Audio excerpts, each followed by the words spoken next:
বন্ধুরা এখানে গান হচ্ছিল, গান দেখতে গেছিলাম। আর পাড়ার মধ্যে বলতে কি মায়ের বাড়ি ওখানটাতে গেছিলাম গান শুনে এসে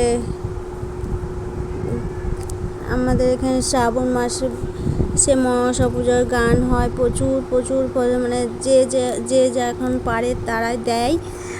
আর এই যে দেখতেই পাচ্ছেন গান হচ্ছে, কিছু শেয়ার করেছি আপনাদের সঙ্গে,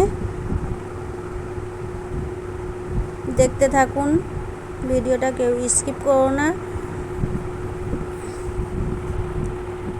ও হ্যাঁ, হাই বন্ধুরা, তোমরা কেমন আছো? আশা করি ভালো আছো, আর আমিও ভালো আছি। রানু ব্লগে সবাইকে আরও একবার ওয়েলকাম।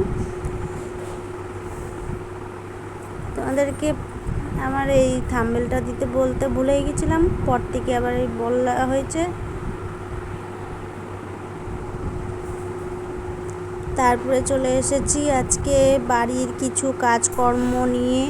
এই যে ঘর ঝাড়বো বলে আমি বিছানার উপরে বসে সব কিছু নামিয়ে নিচ্ছিলাম সানসেট থেকে। সানসেটের এই যে পর্দা দেওয়া থাকে সেটাকেও নামিয়ে নিয়েছি।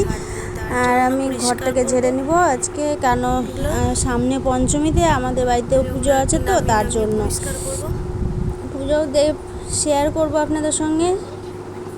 আর এখানে আমার ছোটো মেয়ে বসে একটা কি খেলনা পেয়েছিল, ওটা ঘাটছিল। আর আমি এই যে এখানটায় ঝুলগুলো ধরে নেব আপনাদের সঙ্গে একটু শেয়ার করেছি, সেটা সম্পূর্ণ একা হাতে পারিনি, তো এই যে এখানটা থেকে এগুলো ঝেড়ে নেব।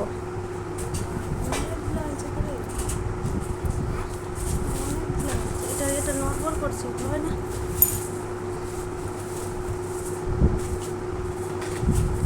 আর এখানে আমি আলনাটাকে চাদর দিয়ে ভালো করে ঢেকে দিয়েছিলাম, কারণ ধুলোবালি না পড়ে। তারপরে চলে আসলাম এদিকে ধান করে রান্না বসানোর জন্য। রান্না করার জন্য নিয়ে নিয়েছি এখানে পটল পোস্ত করব, আলু সেদ্ধ দেবো, আর আলু ভাজা, আর কলাইয়ের ডাল। আমার ভিডিওটা ভালো লাগে থাকলে অবশ্যই লাইক, শেয়ার, সাবস্ক্রাইব করবেন।